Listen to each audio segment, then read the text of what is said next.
Oh my gosh. Hello. Welcome back, everybody, to Bookish. And thanks for starting your weekend with us. We're your virtual, as you know, we're your virtual program on authors, thinkers, and the literary life, brought to you by the Southern California News Group and the Bay Area News Group. As ever, I'm Sam Dunn, the senior editor of premium content here. And first, I have to say thank you to the Reader Reward subscribers for your support of our programs, and really for everybody who shows up. We really appreciate it, and we love you. By the way, if you are a Reader Rewards member attending tonight, you're automatically entered to win a $50 gift certificate. Sure, I'm spoken English for a long time. A $50 gift certificate to our partner and one of our favorite independent bookstores in the Los Angeles area, Once Upon a Time. And if you're not a subscriber, well, why not? Go to scng.com/subscribe, find your local paper, join us, and that way you're going to know what's going on. Anyway, before we get started, let me remind you that audience members are muted to allow for the free flow of conversation among our featured guests. But if you have questions, and listen, we hope you do, please use the Q&A feature on the Zoom toolbar. And if you just want to add a comment or chat with other people, use that chat feature found on your screen. The SCNG books editor, Eric Peterson's behind the scenes, and he's going to be helping answer some questions. Also, just so you know, this session is videotaped and a link sent to you after the show so you can share it or just revisit some of your favorite moments. It's also posted at scng.com/virtual events. And that's where you can find all of our past virtual shows and see what's coming up next. Anyway, now it is my pleasure to introduce our Bookish host. You know her from NPR's Morning Edition and This American Life, and as a contributor to The Atlantic, and she's host of she does a lot, a syndicated daily radio minute, The Lowdown on Science. She's also the author of many books, her most recent being The Mad Woman and the Roomba. She's got, hey, if you live in Pasadena, she's got a live show called The Gina Home Companion coming up at the end of the month. You'll see the information on the slide there, so check it out. Anyway, beaming to us from Bohemian Splendor in Pasadena, please welcome my friend Sandra Singh-Low. Hello, dear. Hello, darling. And my left lamp is burned out, so don't let that throw you off today. Okay, so today, as you know, Samantha, I don't know if you know, we've been in 2 years of pandemic. Really? Okay, we've been under so much stress, and there's been times although I hosted an important book show where it's all I could do. I couldn't tolerate anything at all. It's like TV show, movie, whatever. I just have to have something totally soothing, like the rom-com that makes the least sense with the softest music. I have been chasing gardening shows like on BBC, and also, of course, Joshua Siskin's gardening show that I love. I tune in on Wednesdays. Is he a bachelor, by the way? No, that is inappropriate. Can he just come and heal my plants would be a question. Or I want some very sunny book like How to Be Happy with like puppies on the cover. I do love a cat calendar myself. But today, Samantha, in fact, here at Bookish, we're going to take a swan dive into 3 amazing addiction memoirs. All right, that is definitely not kitties and puppies. Okay, but wait, although there's definitely darkness of the soul today, these writers are so brilliant and these books have such twists and turns, you might also find yourself laughing. So these books, I feel, have been a bomb for me, and so we recommend them. So even though you're going, I can't tolerate these, all 3 are fantastic. For instance, in reverse order, our last writer will be Jerry Stahl. Yes, a friend I know well, the famous ex-junkie author of Permanent Midnight, which was made into a movie with Ben Stiller. And fun fact, when Jerry first got out of rehab, I don't even remember, I don't know if he remembers this or not, we had alternating columns at the LA Reader. Mine was Sleeping with Dogs, and his was, of course, Bad Liver. He puts the dead into deadpan, and his book is amazing. What's gotten literally under the skin of writer, actress, star of the series Florida Girls, Laura Chinn, is literally acne. And the book is amazing, and there's pain and laughter and also healing. But first up is immersive journalist A.J. Jacobs, my friend of a long time, who will talk with searing frankness about an addiction I believe many of our viewers share with me. And what is it, my dear? Okay, this has been my friend in the pandemic. Are you ready? Okay, you won't care, but there's someone out there who's going to vibe to this. What? It's Mahjong Solitaire, my friend. You see, you take this thing on the south tile right there, And then Okay. you can match it with the south tile right there. Oh, I gotta do this. Okay, Sandra, sorry, give me a moment to do Sandra, this. okay. We're not that busy, are we? Okay. You're hosting a live book show, you know? I know, but I just got a couple Step times. away from the Mahjong solitaire, please step away. Okay. And viewers, our first book is by A.J. Jacobs, The Puzzler. It's about puzzle addiction. Have you got one? I myself have Wordle. Have you got crossword? Have you got Sudoku? Please put it in the chat and share with us. But meanwhile, Sandra, get to work. Okay, I don't want to be mad, but my puzzle is the best. Never mind. Okay, I'm back. I can do this. Okay. Goodbye, Samantha. I'm in charge now. I'm back. Okay. Okay, A.J. Jacobs, the 30-second download. A.J. Jacobs is an author, journalist, lecturer, and get this, human guinea pig. He's written four New York Times bestsellers that combine memoir, science, humor, and a dash of self-help. They are The Know-It-All, One Man's Humble Quest to Become the Smartest Person in the World, where he spent 18 months reading the entire Encyclopedia Britannica. He also the Year of Living Biblically, One Man's Humble Quest to Follow the Bible as Literally as Possible, Drop Dead Healthy, One Man's Humble Quest for Bodily Perfection, a veteran of Oprah, The Today Show, Good Morning America, CNN, The Dr. Oz Show, Conan, The Colbert Report. AJ's new memoir is The Puzzler, one man's quest to solve the most baffling puzzles ever, from crosswords to jigsaws to what's this one? The Meaning of Life. Is that a game? Oh, is that a board game? The Meaning of Life. Welcome, AJ. Hello. Thank you, Sandra. I am so excited to be here. Oh my goodness. Okay, so let's just say for puzzle aficionados, and we know there are many out there in our viewers, your book is, let me just say, it's a puzzle freak stream, obviously. To the background, the big canvases, for 2 years you dove into the puzzle world, crosswords, jigsaws, riddles, ciphers, Rubik's cubes, even labyrinths. You competed in the World Jigsaw Puzzle Championship, learned chess with Gary Kasparov. Is that how you say it? It's been so many years since the 60s. Okay, matched wits with crossword king Will Shortz, even visited the CIA to see a puzzle, even CIA code breakers have cracked. But let's start with two things. I know there's kind of a big wind up for it. I feel I don't have to say anything. No. That's just a backstory, because now we're getting to you. Okay. You are, first of all, an immersive journalist. We want to hear a little bit about that. Second, you claim that puzzles have made you a better person. So please paint a picture of the pre-puzzle AJ and the post-puzzle AJ. Okay, well, first, let me start with, I actually wrote a book about gratitude. So I want to start by thanking you, Sandra, because one of my first assignments as a journalist was a mini profile of Sandra Singh Low. And it was for Glamour magazine. At that point, it was before you had done, you weren't an author yet, I don't think.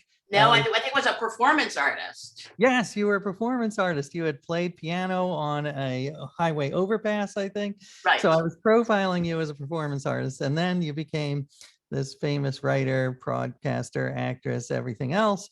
But I was there at the start of the Sandra Singh Low phenomenon. And you were so great and intelligent, I thought all journalists were like that, which turned out not to be true. Well, I was just so excited to get that assignment. It was one of my back to you. Okay, you're now an immersive journalist. You immersed yourselves in many of my telephone numbers, which were not working at the time, but you're an immersive journalist, and you yourself are a puzzler. Yes, I have always loved puzzles since I was a kid. I loved crosswords. I used to draw mazes on the floor of our living room and take up the whole floor. And actually, I started the book by telling the story of about a few years ago. I was the answer to a clue in the New York Times crossword puzzle. One down. It was author AJ Blank, Know-It-All author. That was my book. And Jacobs was the answer. And I thought, of course, this is the highlight of my life. You know, my wedding was pretty good, but this is like, oh my God, the Holy Grail. So I was riding high. And then my brother-in-law emailed me. And he didn't congratulate me, I will say that. But he also pointed out correctly that it was Saturday's puzzle. And if you know the New York Times puzzles, they get harder and harder. Saturday is the hardest, even harder than Sunday. And all the answers are totally obscure. No one's supposed to know them. So his point was, this is not a compliment. this is proof that nobody knows who the hell you are. So it was like a real Never roller mind coaster. Ema Sumac or Jack Parr, which is not spelled the way his last name Oh should be yeah, spelled. those are good Yeah, ones. those are good ones. Too. Una Chaplin. I mean, there's a whole like people who are crossword famous, but I don't even have that great a name for crosswords. So anyway, it was a crushing blow.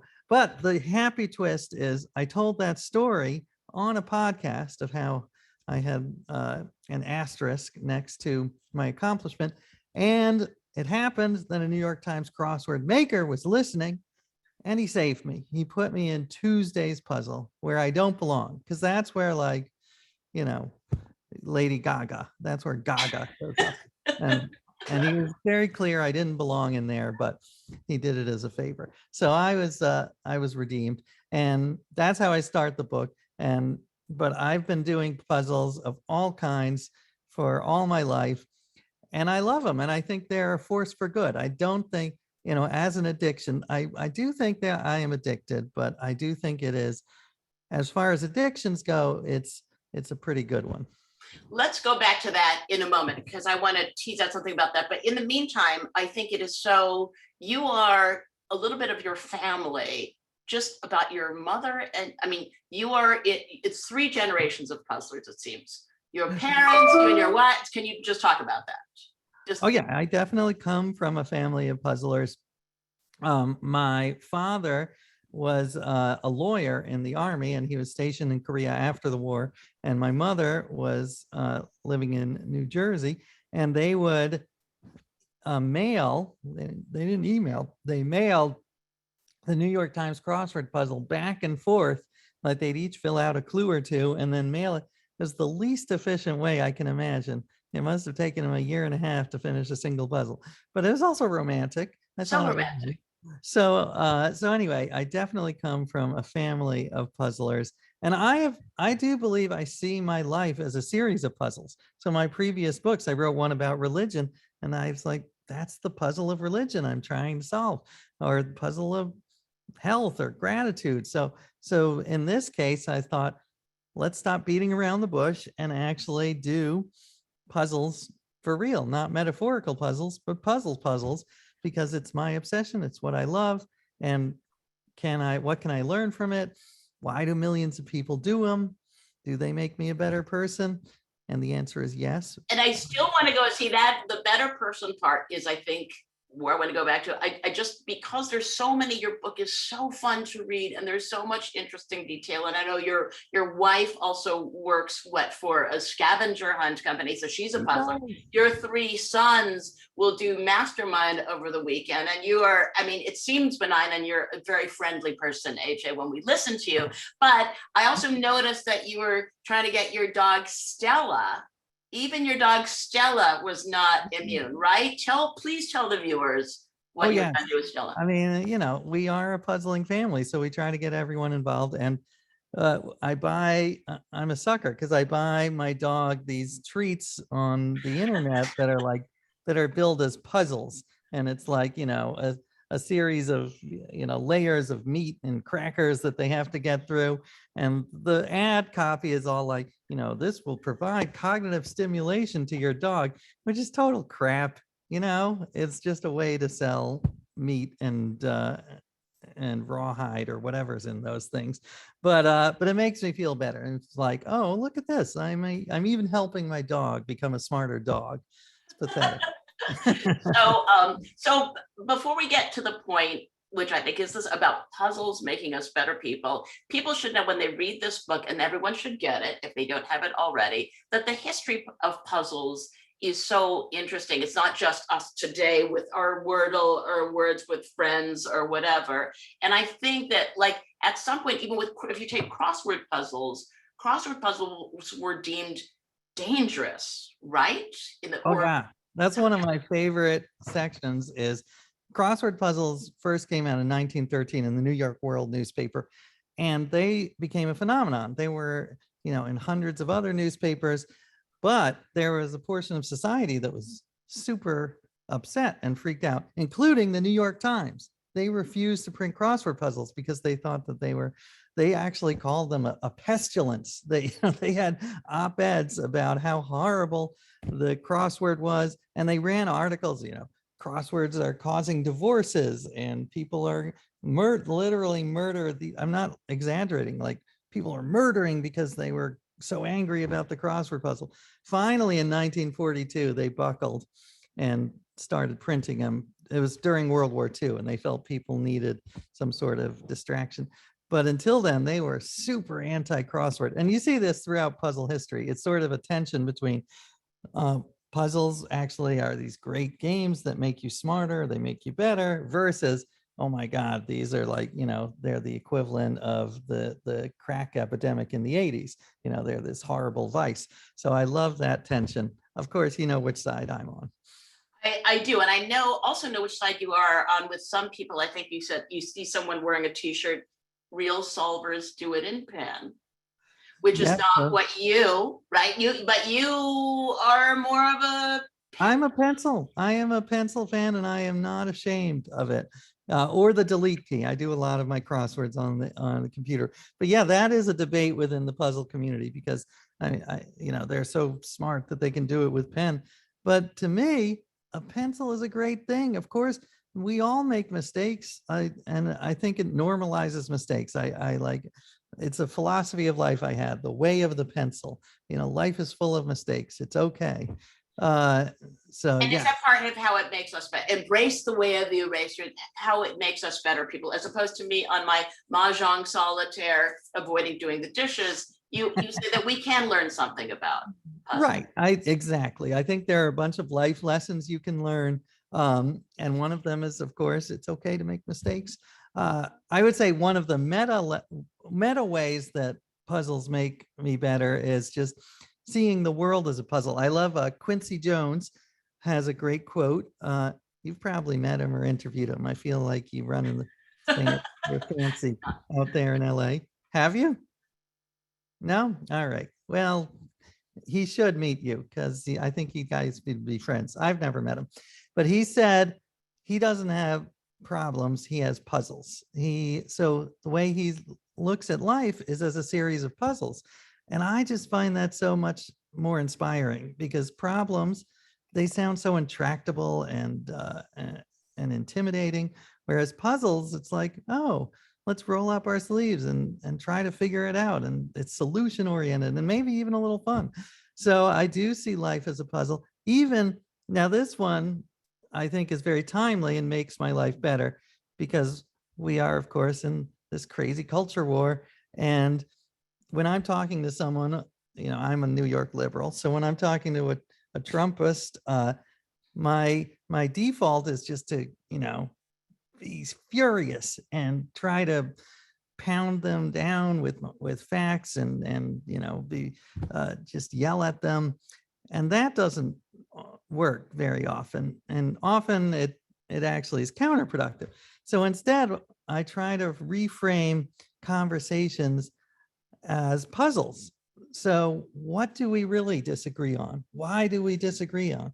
Is there anything that I can say or that he or she can say that can change my mind? What is the evidence that could actually shift it? Or where can we go from here? All of these are puzzles, and it's a much better way to go through life, a much better, more productive way to have this. Absolutely. And there's always the way of the eraser, which I think is very healing. So yes. I wish we could talk more. This is like so fun, but we have to move to a next segment. What I want to say just in closing, and we could put it in the chat, is even the book is fantastic. It's so readable and it's so fun. And there's a $10,000 prize hidden in the puzzle. If you read in the puzzler, if you read the book, and we can put some of that info in the chat. People should get the book. They can go to your website and figure out if they do the puzzle. And it's, I think, I just don't want to mislead people. That it came out in, I guess, the end of April, and the secret contest actually has been solved. Someone for $10,000. However, the puzzles are still on the website for free, and they are astounding. I didn't write them. My friend Greg Pliska and a team of brilliant puzzlers wrote them, and you can get them for free. Just go to thepuzzlerbook.com and check them out, because even if you can't win $10,000. And wait, I know you have to go, but can I just read one comment that I loved? Yes. And hi to my cousin Wendy. But Pat, I want to say thank you for saying, she wrote, I thought AJ would have been weird and strange. Instead, he's a truly lovely person. So thank you, Pat. I would like to just amend that, though. I do feel I am weird and strange, and I'm fine with that. But I hope I'm weird, strange, and lovely all at the same time. That would Absolutely. We adore you. We adore you. The book is fantastic. Congratulations. And you're weird and lovely and all the good things. So thank you. And AJ Jacobs, his wonderful new memoir just out is The Puzzler. Get it. Okay. Thank you. Okay. Thank you. Thank Love you. being on. Next up, Laura Chinn, the 30-second download. Laura Chinn has been writing television for a decade on several shows, including The Mick and Children's Hospital. As an actor, she has appeared in a wide range of movies and TV shows, such as Grey's Anatomy, My Name is Earl, Happy Endings, and Warrior. She's also created and starred in Florida Girls, rave reviewed by the New York Times, calling it a jewel of the pop network, which you might know also for Schitt's Creek and One Day at a Time. Wonderful shows. She currently lives in Los Angeles, where she performs improv and tries to learn how to serve every summer, and is currently directing her new movie at a different location than where we are. Her extraordinary, both painfully hilarious new book is Acne, a Memoir. Huge welcome, Laura. Hello. Hi. Hello. Hey, hello. Hi. Are you in darkness? Are you in a thunderstorm of? Oh no, there you are. Yay! I'm here. No, the thunder is going. It's loud out there, but I'm alive. So great. I mean, before we delve into the story of Acne in your book, I have to say it is so hilarious, moving, surprising, such twists and turns. I mean, to a certain extent, a personal favorite memoir of mine is Angela's Ashes, the Frank McCourt, where it's such horrible things happen to these Catholic school children, and yet because they have this spirit of, and then it was the next day, that you're still buoyed along, even as things are happening. If you look at it outside the page, you go, that like, and I think this your memoir is so imbued with the youthful spirit of, well, all right, well, that was weird, let's go on, which is so great. So before we get into that, and the story of your acne, I have to say, I wonder if, because many of our viewers are in California, and you live in California, I mean, the setting, on Bookish, we've had fellow Floridians like Carl Hyacin and Dave Barry here, although very different writers in different genres. There is something, it seems there is something about Florida. Mm-hmm. It is so unique to storytelling. It's so rich and absurd and strange and human and hilarious. Like, I think that Florida is almost like a character in your book. That seems like do you know what I mean? Can you talk a little about that? Yeah, no, I mean, I love Florida so much. I grew up there, kind of like in those most like visceral years where everything's like painful and vibrant and burned into your memory forever. So it feels like such a big part of me. And it is, you know, it's in the news so much, and it's in the news for sometimes such ridiculous headlines that I get why it's become a punching bag. But I have this weird thing about Florida where I'm like, I think every state in America has similar headlines, but like ours are just like a little bit more colorful because they involve alligators, or, you know, they involve things that are like catchier. And so it's sort of then turned into this stereotype, but I'm like, there's gotta be other people like holding up liquor stores with wild animals, and, you know, like it can't just be us. But I don't know. I don't know. It definitely is a strange place. I don't want to give anything away too much before going in your book, but I was reading along. I think something amazing about Acne as you're reading along, suddenly in the middle of it, and I think the way you tell the story and the way you relate information makes such a great read, where suddenly you are actually at the very hospital that Terry Schiavo is in. And it is on a completely different matter of business. It's just you're noticing that what are the TV cameras, what are the crowds, and that there are all these people like wanting to give Terry Schiavo bottles of water. So it's kind of it's a media circus, but kind of very the humanity there too. You didn't look down, right?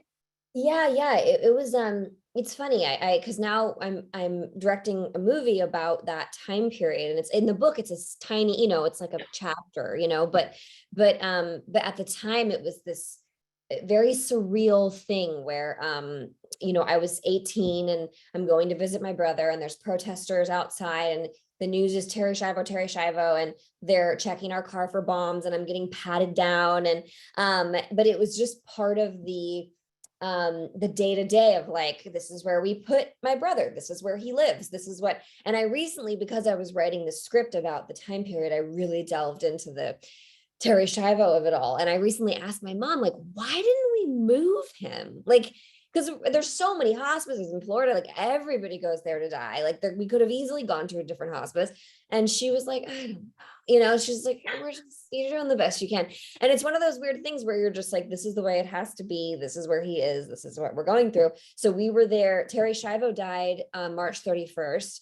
And my brother died on April 4th. So we were there like all the way through her like 10-year-olds getting arrested for trying to bring water into her. Like, just, yeah, we were there for the whole thing. but I think, I have so many questions at the time. So, but the way you tell it, it's very human. It's like you are in Florida, and some of the wackiness of what your character does, coin jars, coin star. I can't even go into all the details that are hilarious.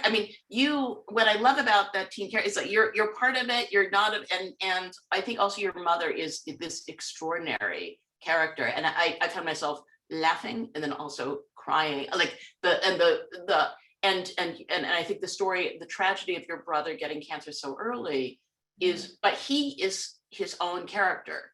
Yeah. It's like he is going down, and with this seeing eye dot, it still leaps up onto tables, and like I think the way it's told, and then I know I'm relaying detail, but then you have a stepdad who's always drunk, so you have to step over him, and that's why you call him a stepdad.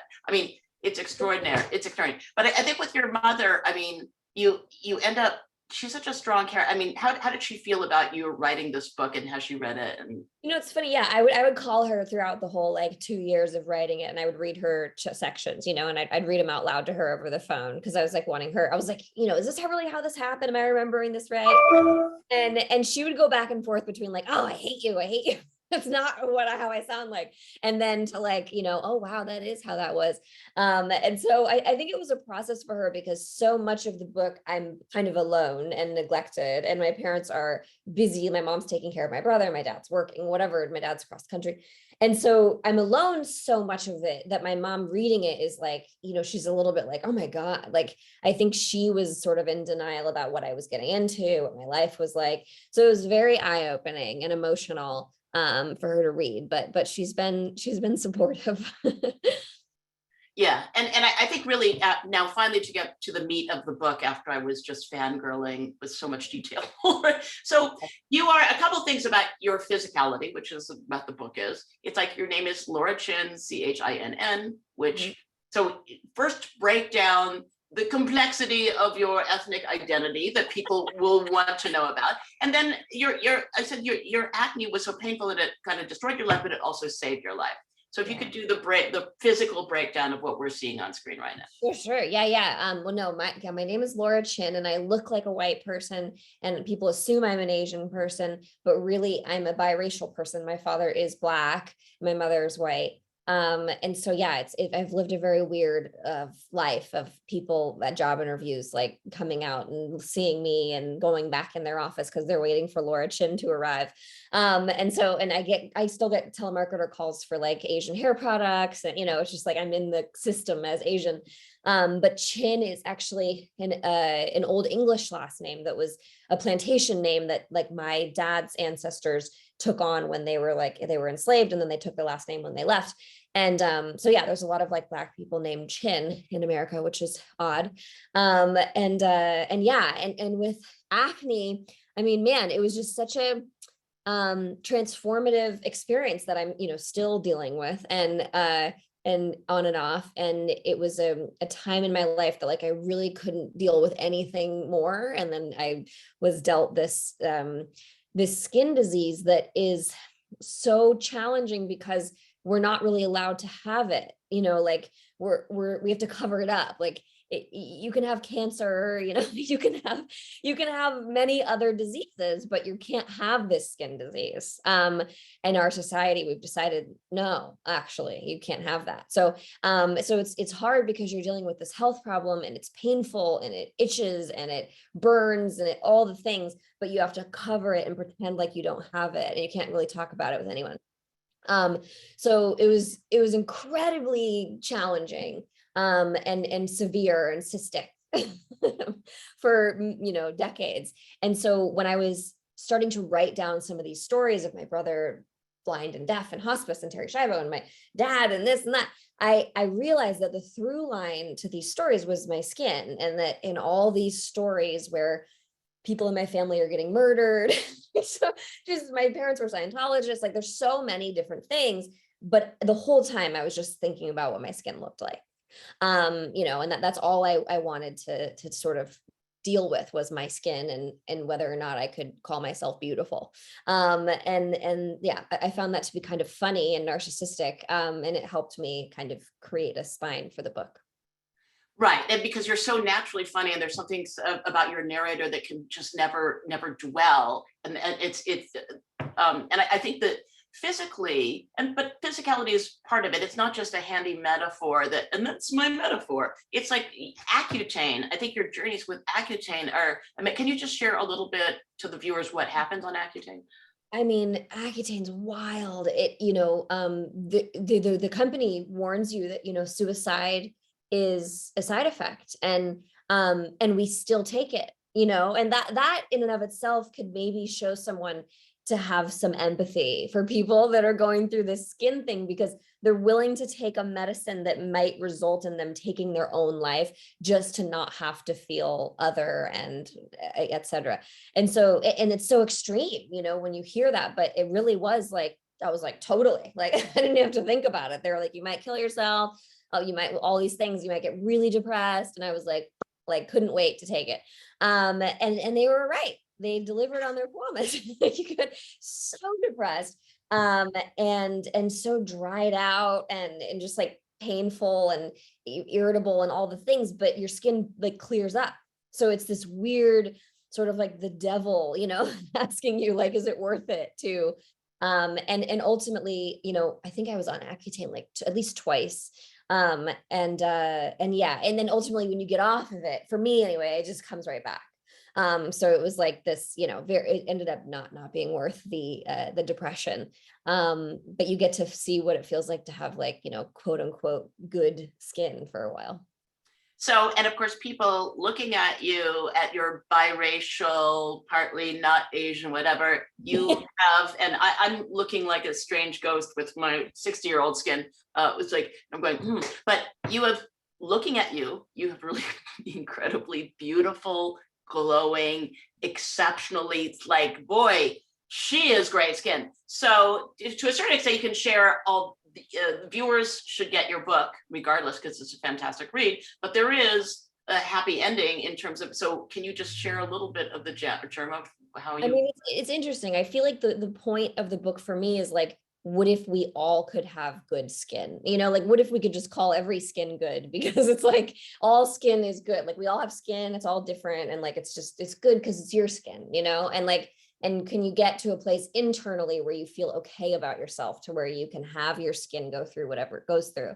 But I also, I got healthier emotionally, and that had a profound impact on my skin. And that was something I kind of wanted to shout from the rooftops, because as much as I was being sold all of these products and all these medications and all these diets and all, I mean, just endless people trying to sell you things to help your skin, what ultimately helped my skin feel better was therapy, like intense therapy, healers, Reiki, yoga, meditation, like every kind of energy healing I could get my hands on, anything that would allow me to release the past, let go of so much pent up rage, so much fear, so much anxiety, social anxiety, all these things.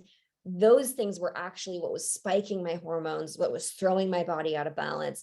And then I was getting more stress trying the special diet, the special pill, the special cream, and that was causing more stress, and that was making me break out more. So ultimately in the past, 7 years since embarking upon this, like, wow, let's really look at how angry we are and how sad we are and how, etc. And try to figure out a way to release it and heal it. My body I started getting calmer, and my fight or flight started to level out, and that had a profound impact on my skin.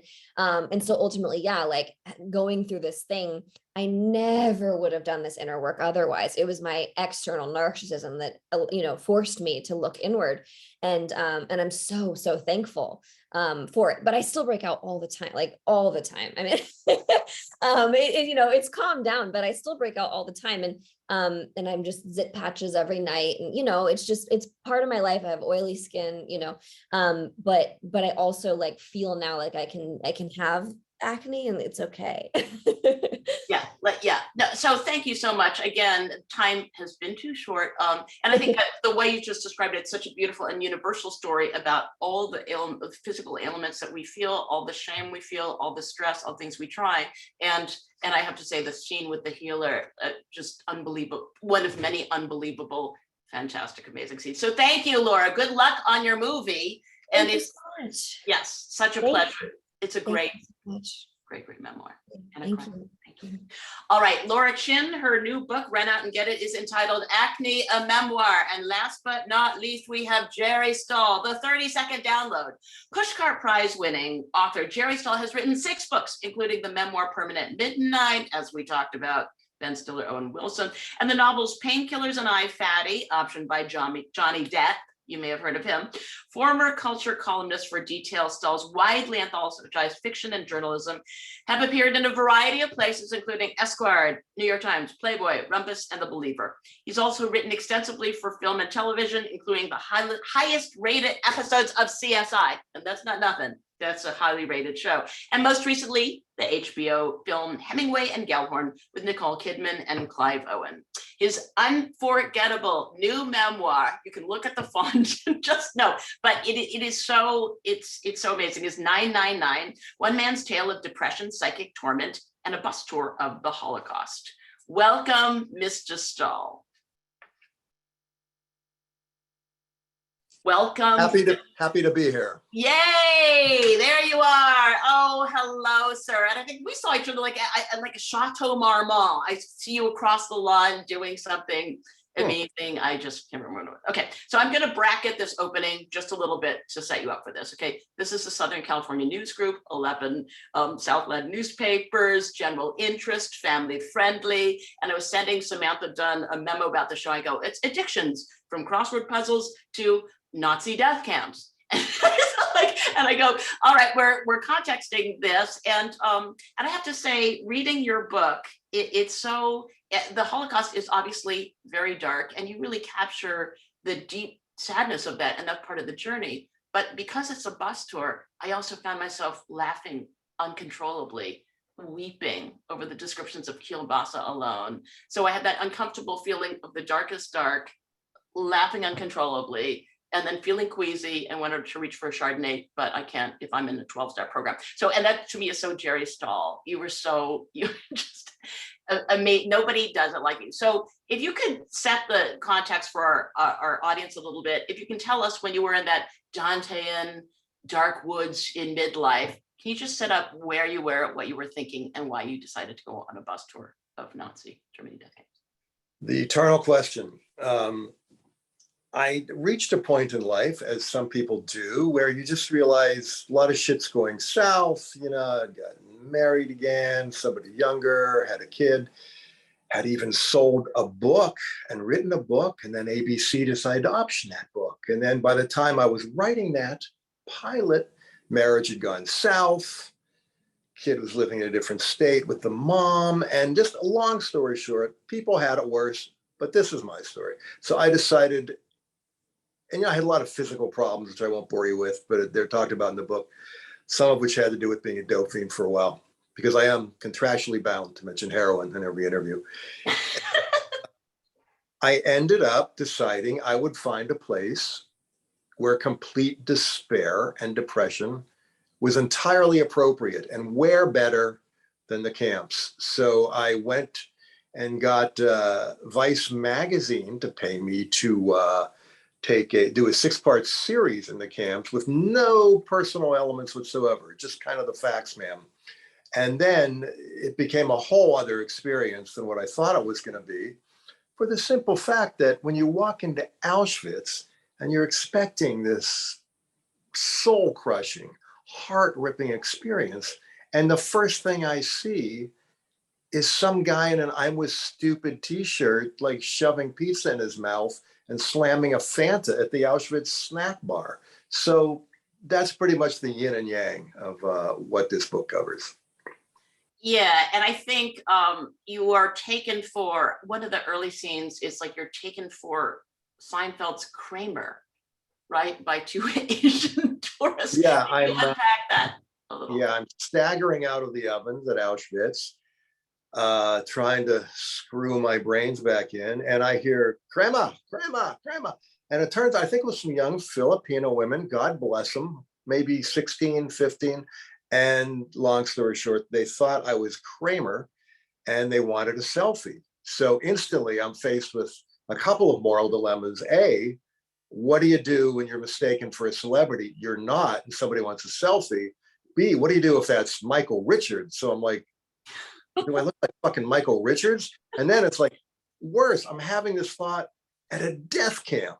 So, Emily Post doesn't cover this. So I just decided to go ahead and do the selfie and keep the drama at a minimum, whereupon I looked over and saw the rest of the people in my group look at me like, what is wrong with you? Because I was that guy doing selfies with strangers as celebrities who I'm not. So there's that. I think, okay, and so for those new to your work or catching up to your work, I mean, I think the, and I think you're really in the category of the famous addict artist. I think Anthony Bourdain was a fan of he said you should either win the Pulitzer Prize or be shot in the street like a dog or something. You said, and your AA sponsor is Hubert Selby Jr., right? Of Last Exit to Brooklyn. You said you've written and I have to say the funniest 12 minutes on the internet is your moth story about, as we're contractually, Sure. heroin, like the sensible decision to kick heroin by becoming a crackhead, which is one of the funniest. Sure, as one does. As one does. But now you're sober. And so you're going through this bus tour sober in a land where Nazi Germany, I did not know some of the facts that you were relaying about Hitler and Nazi drug use in beer gardens. Can you talk a little bit about that? Sure. Yeah, one of the fun facts I stumbled on was that not only with Hitler and the Nazis incredibly strung out on drugs, they invented this drug called Pervitin, which was speed, and they also invented methadone, which they called Dolafine, named in honor, of course, of Adolf. But more importantly, Hitler himself had a private doctor who put him on a regimen of morphine, cocaine, methadone, heroin, and Bulgarian peasant's stool, which he thought would just give that extra bit of oomph, because the Bulgarian peasants were just so zesty and full of life. So Hitler went down pretty fast. You can see pictures of the guy. I mean, he went down fast, and in like 5 years, he was a twitching, burbling mess. But that's who was running the war, and that's pretty much how what happened got conceived in his little brain. But of course, you share ostensibly a similarity with Hitler as far as health regimens and diets. Yes, we're both vegetarians, though he apparently suffered much worse flatulence than I did. and nobody would say anything because, it's Hitler. So, imagine the people trapped with him in that bunker.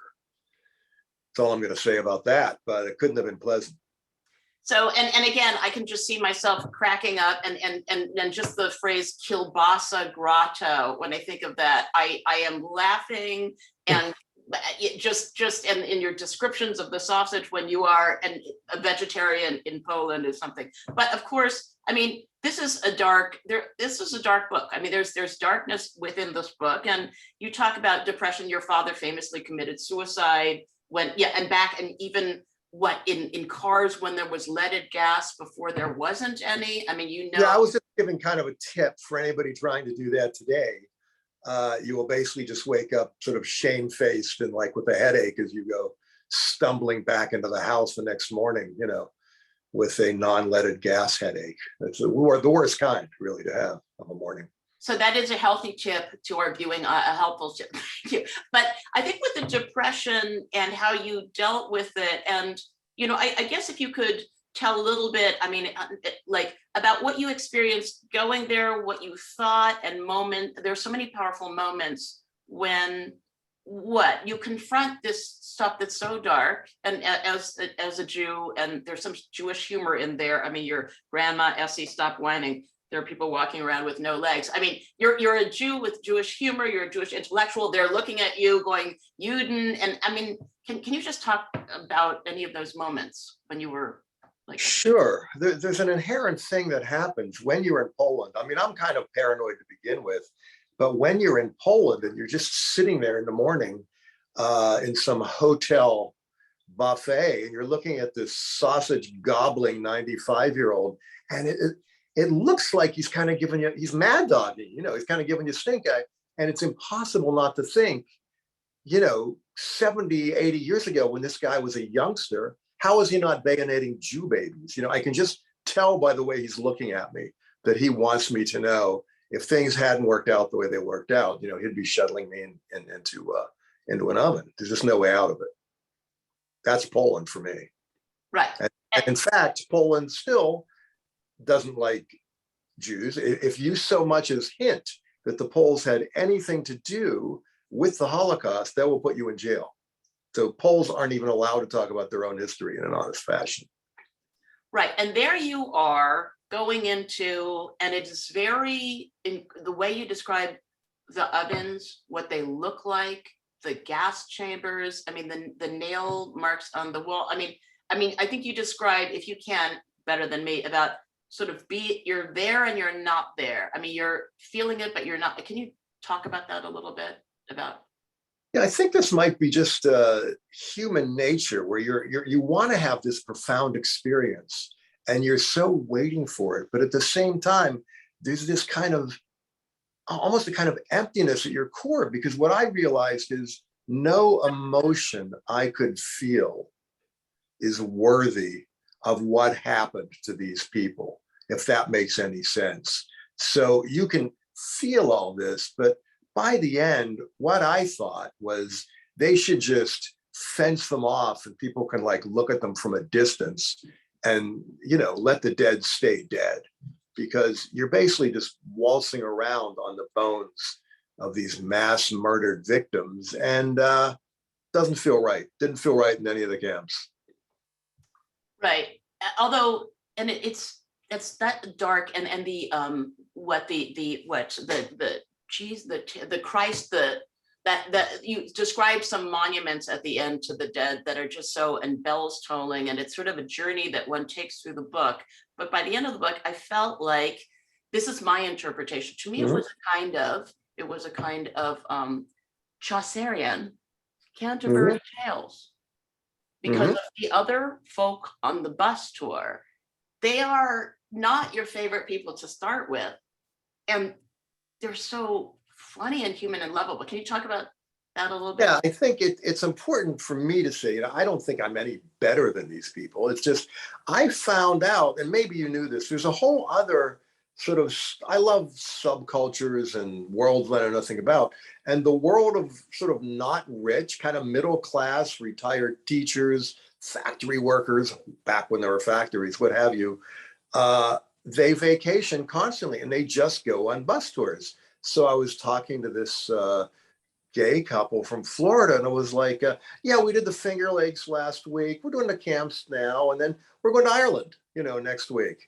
And it's just like, it really doesn't matter. It's just the next thing. And it's all about just riding a bus with a bunch of strangers with whom you eat, converse, sightsee, and they're basically your people. And we talked in the beginning about why they wanted to do this. And some of them had like, well, I watched the History Channel and I'm a fan of the Jews. I've never met one, and so I was kind of the designated Jew there, Right. And I think that finally, I think the arc of the book, that you are in a way fleeing your own tragedy of things that are collapsing, and your marriage, your child is distant, you're doing this TV show. Although there's a line where you say, I said stevia, Marcy. Just like the way you relay dialogue back and forth. But I found it really moving the way you talk to your other travelers, and they have their own sadnesses they're leaving also. Everybody had their own sadnesses, but I had the bright idea to change the arc of the story for ABC, and God knows why I sold it to them. I said, let's make it about the story of the making of Ilsa, She-Wolf of the SS, which was a sort of a Nazi exploitation movie, shot, interestingly enough, on the set of Hogan's Heroes on weekends. And I said, I think that would be interesting. We could put my character there, and he's like, where? And I'm like, I'm at Buchenwald. He's like, Bloomingdale's? And then he's screaming for stevia, and it was just a catastrophe of my own making. And there it is, Right, OG Dad, the funny comedy about an older dad. Sure. Yeah. Yeah. So hijinks ensue. It's an extraordinary book, and I have known about your work for decades and followed it. And man, there's only one. And that is you. And I see Samantha coming up on my screen. Okay, I think now after all of that, I've earned my Mahjong Solitaire. Thank you so much. The great Jerry Stahl. His latest amazing memoir on Akashic is 999, One Man's Tale, Depression, Psychic Torment, and Bus Tour in the Holocaust. Oh my God, of the Holocaust. Wow. Good luck with the Mahjong. It was a pleasure. Thank you for having me. Oh, all right. To you, Samantha. Jerry, thanks so much. Sandra, thank you so much. Oh my gosh, this was some night. AJ and Laura, mwah, it was a great night. And also thanks to our production manager, the Oz behind the curtain, Julie Corlett. Oh my gosh, thanks, Julie. And don't forget, copies of the books are available at our partner, Once Upon a Time bookstore. And listen, you don't have to wait longer for great content on authors. Sign up for our Book Pages newsletter from Books editor Eric Peterson, and subscribe to the papers to read our books coverage. And hey, Eric, have you got anything coming up? I do. Thanks for asking, Sam. This weekend we've got Acceptance. We've got a great interview with the author of this. It is fascinating. There's a lot going on. You may have known her essay that she wrote for the New York Times about her time at Google. There's a lot more coming from that. We've got next week, I'm going to give you a sneak peek preview. Babel, a book coming out. It is fantastic. We've got a great interview with the author, and we've got some questions that are going to be in the book pages. And I'm just going to say today's book pages, if you haven't read it, we talked to Katie Orphan, who is the author of Read Me Los Angeles. It's a great book. It came out during the pandemic, so a lot of people missed it. She's wonderful to talk to. And also Megan Giddings, her book, The Woman Could Fly. We've got questions and answers from her. A lot of stuff. Please, it's all for you guys. Thanks. Thank you, Eric. Oh, it's all good stuff. I promise you guys, he does such a fantastic job. Hey, if you would like to share your thoughts from today, or you have suggestions or additional questions, please email us at events@scng.com. And listen, we hope to see you again next month. We've got satirist Andy Borowitz of the Borowitz Report in the New Yorker, and we've got Barbie Latzo-Nadeau, who talks about her new book on mafia women, and get this, Bull Durham's director, Ron Shelton. Anyway, thanks again. This was fantastic. Be safe, everybody, and have a great weekend. Bye.